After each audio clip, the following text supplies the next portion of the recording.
Olá, gente querida, tudo bem com vocês? Sejam muito bem-vindos à Semana de Batalha Espiritual. Nós estamos, durante essa semana toda, falando sobre o tema de batalha espiritual, gente. E hoje eu quero começar de maneira já tremenda com o tema: o avanço das hordas infernais.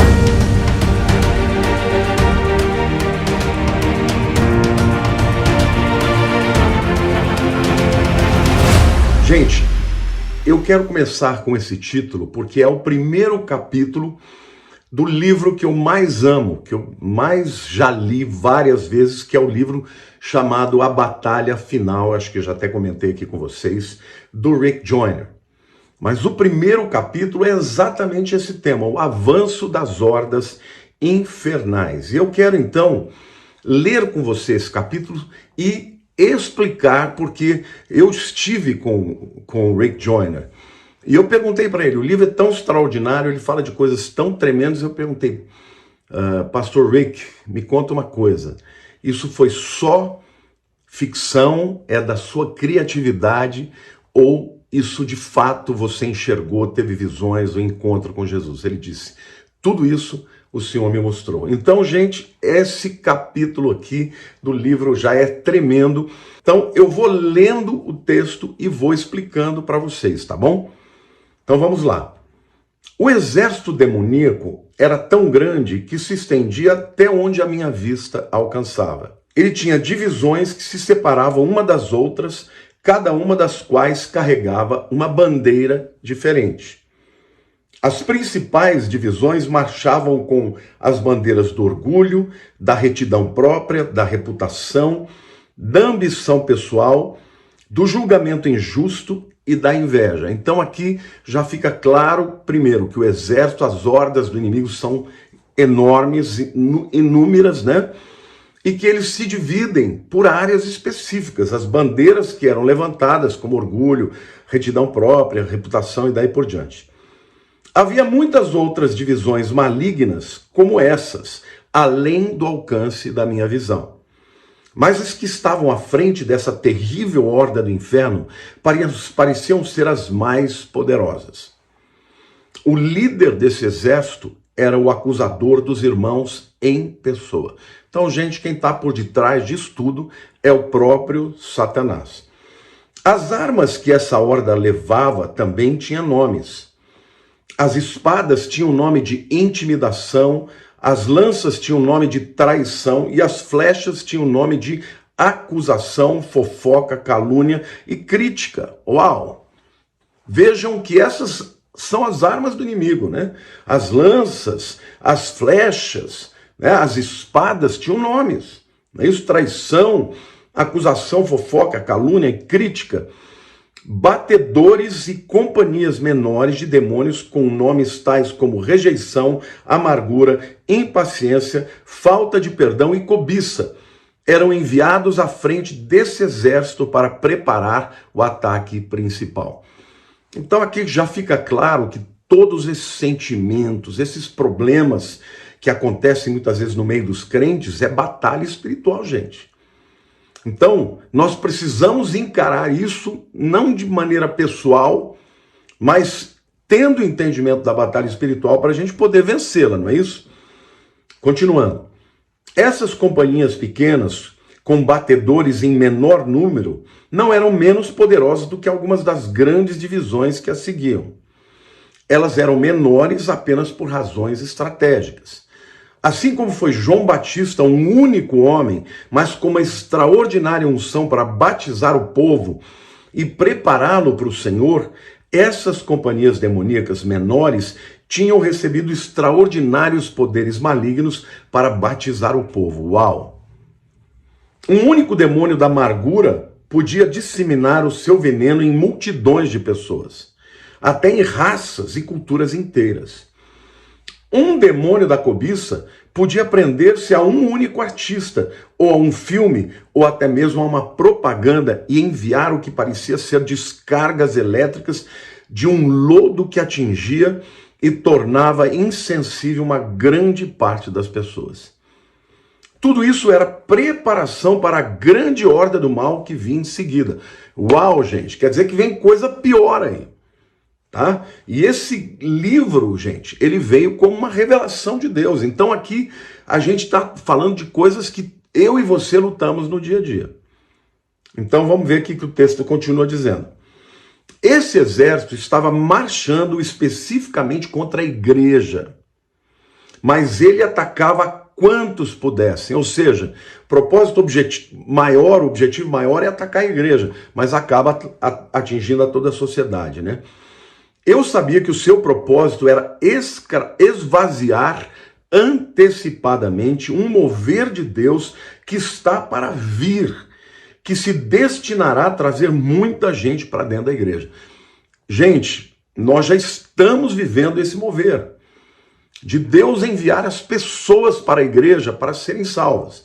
Mas o propósito de todas essas armas, esses demônios, é esvaziar a igreja e impedir que ela de fato cumpra o propósito de Deus. A estratégia principal desse exército era causar divisão em todo possível nível de relacionamento nas igrejas, umas com as outras, nas congregações, em relação aos seus pastores, entre maridos e esposas, entre filhos e pais, e até mesmo os pequeninos, pondo-os um contra os outros. Divisão, gente. Divisão que eu e você enfrentamos todos os dias da nossa vida. Às vezes dentro da casa, às vezes dentro da igreja, às vezes nos relacionamentos entre amigos. Isto não é brincadeira, isso é sério, gente. Os batedores eram enviados para estabelecer aberturas em igrejas, brechas, né? Em famílias e indivíduos que rejeição, amargura, cobiça e etc. E eles poderiam explorar, tornando essas aberturas maiores. Então vejam, rejeição, amargura, cobiças são demônios que vêm para criar brechas que vão se tornando cada vez maiores. Então as divisões que os seguiam fluiriam através destas aberturas para vencerem completamente suas vítimas. Feche as brechas, querido, no teu coração, nos teus sentimentos, na tua família e na igreja como um todo. A parte mais chocante dessa visão era que essa horda não estava montada em cavalos, mas principalmente em cristãos. Uau, que visão, gente! Na verdade, os cavalos que levavam esses demônios que montavam sobre eles eram pessoas, cristãos. A maioria deles era bem vestida, respeitável, e eles tinham a aparência de ser refinados, educados, mas parecia haver também representantes de quase todos os estilos de vida. Ou seja, pobres, ricos, pessoas cultas, pessoas simples, todas as raças e todas as etnias, né? Essas pessoas professavam as verdades cristãs de forma a apaziguar a sua consciência, mas elas viviam mancomunadas com os poderes das trevas. Uau! Uau! Pessoas que até acreditam que são crentes, que são livres, mas as mentiras do diabo estão enganando essas pessoas e elas estão oprimidas por ele, né? Quanto mais elas entravam em acordo com aqueles poderes, os demônios que a elas eram destacados cresciam e com maior facilidade dirigiam o que elas faziam.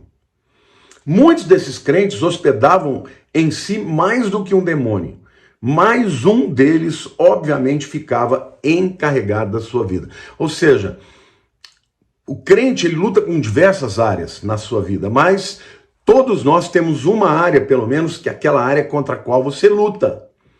Então, na visão aqui do Rick Joyner, gente, cada um tem que enfrentar o seu atacante, o seu adversário, o demônio que vem contra si. A natureza daquele que era o encarregado demonstrava em que divisão ele estava marchando. Embora as divisões estivessem todas marchando juntas, também parecia que ao mesmo tempo todo exército estava à beira do caos.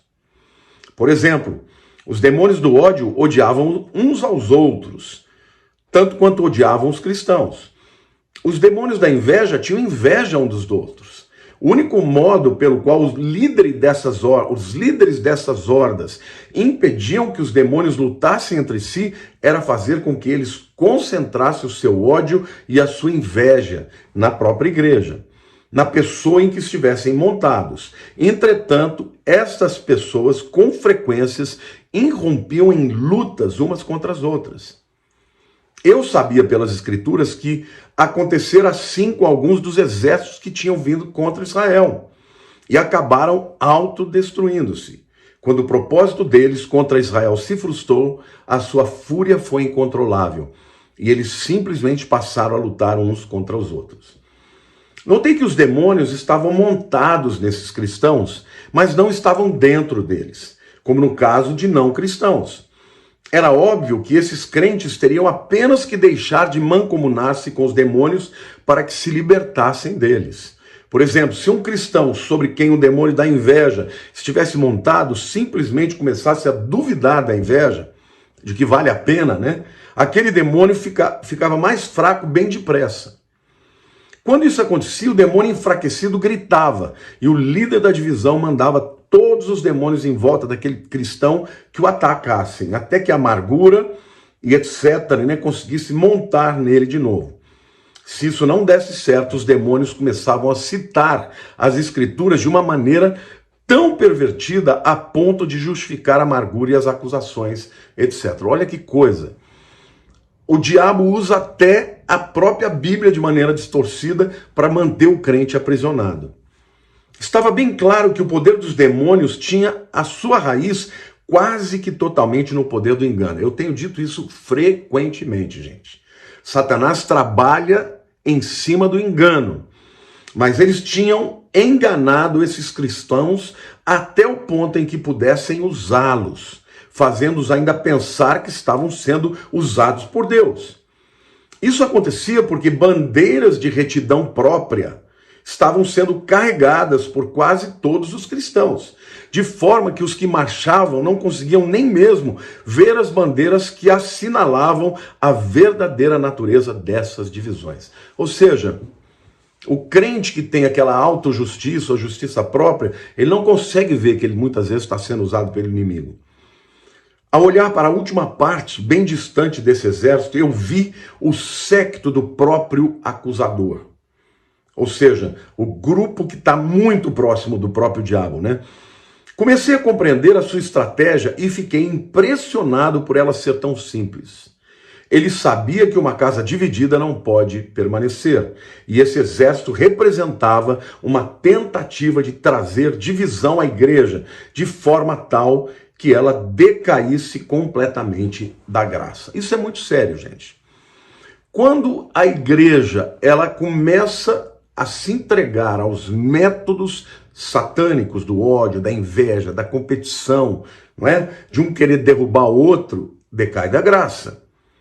O que era visível era que o único modo pelo qual ele poderia fazer isso para usar cristãos para guerrearem contra os seus próprios irmãos, e era por isso que quase todos os que estavam nas divisões avançadas eram cristãos, ou pelo menos pessoas que professavam sê-lo. Cada passo que esses crentes enganados davam em obediência ao acusador fortalecia o poder deste sobre eles. Ou seja, se você obedece a Deus, você é livre. Se você obedece aos enganos de Satanás, você é aprisionado cada vez mais por ele. Isso fazia com que a confiança dele e todos os seus comandantes aumentasse com o progresso do exército, enquanto marchava indo para frente. Era visível que o poder desse exército dependia do acordo que esses cristãos faziam com os caminhos do mal. Uau! Os prisioneiros. Porque Satanás ele vem para aprisionar também. Multidões de outros cristãos que eram prisioneiros desse exército vinham em seguida a estas primeiras divisões. Todos estavam feridos. Olha, gente, a ofensa é uma arma poderosa do diabo. Então não fica aí ofendido, chateado, alimentando, como eu fui traído, eu fui injustiçado. Isso é uma arma do diabo. Ainda que isso aconteça, e nós não podemos evitar que isso aconteça, o próprio Jesus foi traído. Nós não podemos deixar que Satanás faça o rombo nas nossas almas que ele quer fazer. Todos estavam feridos e eram guardados por demônios menores do medo. Parecia haver mais prisioneiros do que demônios no exército. Surpreendentemente, esses prisioneiros ainda tinham suas espadas e escudos, mas não os usavam. Era chocante ver como muitos podiam ser mantidos cativos por bem poucos pequenos demônios do medo. Se aqueles cristãos ao menos tivessem usado suas armas, eles teriam se libertado com facilidade e provavelmente teriam feito um grande estrago em toda aquela horda maligna. Em vez disso, eles marchavam submissos. Por cima dos prisioneiros, o céu estava preto, com abutres que se chamavam depressão. De vez em quando, um deles pousava sobre o ombro de um prisioneiro e vomitava sobre ele. O vômito era condenação. Quando o vômito atingia um prisioneiro, ele se levantava e marchava com a postura um pouco mais erguida por algum tempo. Então caía bem mais fraco do que antes. E aqui ele fala também de uma outra sensação que é a depressão e a acusação que é decorrente disso. E ele mostra que tinham demônios, abutres, literalmente demoníacos, que vinham sobre as pessoas para tanto levá-las à depressão, né, à inércia, à incapacidade de fazer qualquer coisa, mas também à acusação. De novo, fiquei imaginando por que os prisioneiros simplesmente não matavam esses abutres com suas espadas, o que eles poderiam ter feito com facilidade. Espada, gente, é a palavra de Deus. É a palavra de Deus que nos dá condições de vencer esses demônios. Ocasionalmente, os prisioneiros mais fracos tropeçavam e caíam. Assim que atingiam o chão, os outros prisioneiros apunhalavam com suas espadas, depreciando-se, que é uma coisa que acontece muito na igreja também. Uma pessoa cai, uma pessoa por alguma razão cai, por pecado, por falta de fé, os próprios crentes sobem em cima para pisotear, para esfaquear, para acusar. Não é isso? Então os abutres vinham e começavam a devorar os que estavam caídos, mesmo antes de estarem mortos. Os outros cristãos prisioneiros ficavam à sua volta e observavam isso, concordando com o que acontecia, e até apunhalando de novo com suas espadas os que estavam caídos. Gente, que coisa tremenda, né, gente? Está sendo deflagrado aqui o modus operandi do diabo e das suas hordas que estão avançando. Enquanto eu observava, percebi que esses prisioneiros pensavam que o vômito da condenação era uma verdade que tinha vindo de Deus. Então compreendi que esses prisioneiros, na verdade, achavam que estavam marchando no exército de Deus. É por isso que eles não matavam os pequenos demônios do medo, nem os abutres. Eles pensavam que estes eram mensageiros de Deus. A escuridão da nuvem de abutres dificultava esses prisioneiros de ver que tinham aceitado inocentemente tudo o que lhes acontecia como tendo vindo do Senhor. Eles achavam que os que tropeçavam estavam sob o juízo de Deus, e por isso os atacavam de modo como faziam, eles pensavam estar ajudando a Deus. Então, quando eles atacavam, eles achavam que estavam sendo instrumento de Deus. O único alimento que era dado àqueles prisioneiros era o vômito dos abutres. Os que se recusavam a comê-los simplesmente se enfraqueciam até que caíam. Os que comiam fortaleciam por algum tempo, mas com uma energia maligna. Uau! É quando a pessoa, por exemplo, que foi ofendida, fica empoderada, né, para poder dar revanche, para dar o troco, para se vingar, não é isso? Então, eles se enfraqueciam de novo até que tomassem um pouco da água, da amargura que constantemente lhes era oferecida. Que coisa tremenda, gente. Depois de beberem dessa água, eles passavam a vomitar sobre os outros. Quando um dos prisioneiros fazia isso, um demônio que estava esperando poder cavalgar, montava-se sobre ele e o dirigia para uma das divisões da linha de frente. Ainda pior do que o vômito dos abutres, era um lodo repugnante que os demônios urinavam e defecavam em cima dos cristãos sobre os quais cavalgavam. Esse lodo era o orgulho, a ambição pessoal, conforme a natureza da sua divisão. Contudo, aquele lodo fazia com que os cristãos se sentissem aliviados de todo sentimento de condenação, de forma que facilmente acreditavam que os demônios eram mensageiros de Deus. E, na verdade, eles pensavam que aquele lodo era a unção do Espírito Santo. Senti tal repugnância do exército maligno que quis morrer. Então a voz do Senhor veio para mim e disse: esse é o princípio do exército inimigo, do último dia. Este é o engano final de Satanás. Seu poder final de destruição é liberado quando ele usa cristãos para se atacarem entre si. Gente, não seja instrumento desses demônios. Não ataque ninguém, não tente ferir nem destruir ninguém. Por todas as eras, ele tem usado esse exército, mas nunca ele pôde usar tantos para o seu propósito maligno como agora. Não tenha medo, eu tenho um exército também. Deus falando, né?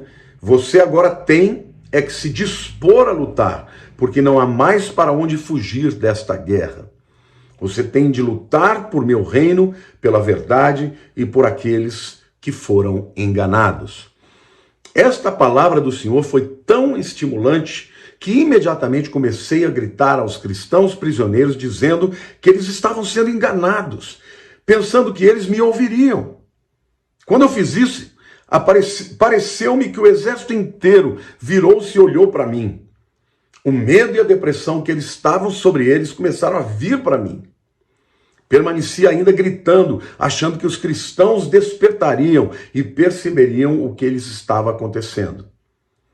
O que lhes estavam acontecendo. Mas em vez disso, muitos deles passaram a pegar as suas flechas para atingir-me. Outros apenas hesitaram, como se não soubessem o que fazer com respeito a mim. Senti então que tinha agido prematuramente e que cometera um erro grosseiro. Eu quero agora aqui fazer alguns comentários a respeito dessa guerra, deste avanço das hordas infernais dos últimos dias. Primeiro, elas são numerosíssimas, não podemos subestimá-las. Segundo, elas vêm levantando bandeiras, né? Agem em áreas determinadas, como orgulho, retidão própria, reputação, julgamento injusto, inveja e muito mais. O líder desse exército é o próprio acusador dos nossos irmãos. As armas das quais ele se vale, né, que utiliza, tem nomes também: acusação, fofoca, calúnia, crítica, rejeição, amargura, falta de perdão, impaciência, cobiça, ira e daí por diante.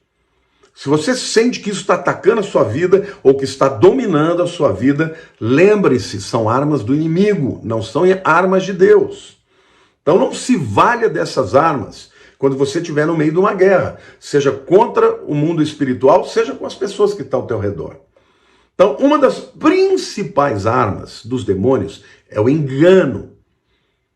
Tudo isso está debaixo do engano, gente. Porque a pessoa usa dessas armas achando que vai vencer. Mas está enganada, porque quanto mais usa dessas armas, mais aprisionada essa pessoa está. Uma outra arma muito poderosa é a divisão. Satanás sabe que casa dividida não se estabelece. Então ele trabalha todo o tempo para dividir os irmãos. Marido e mulher, pais e filhos, amigos e amigos, irmãos e irmãos, pastores e pastores, líderes e líderes. Por quê? Porque a igreja dividida, ela não se estabelece. O propósito, ou os propósitos do avanço infernal desta horda, gente, isso é bom você lembrar. Em primeiro lugar, é esvaziar o mover de Deus nas igrejas. Esse mover que vai trazer uma salvação extraordinária. Milhões e milhões de pessoas virão com sede de Deus. E essas hordas querem impedir que o propósito de Deus nessa direção se cumpra. Mas eles não vão conseguir, porque Deus é mais poderoso. Mas você pode fazer parte desta unção de ser um libertador e não um aprisionado. Porque Deus vai cumprir, gente. Ele vai cumprir o seu chamado, a sua vontade. E o nosso chamado pode ser cumprido se nós estivermos na vontade de Deus. Agora, se você não fizer parte disso, alguém fará.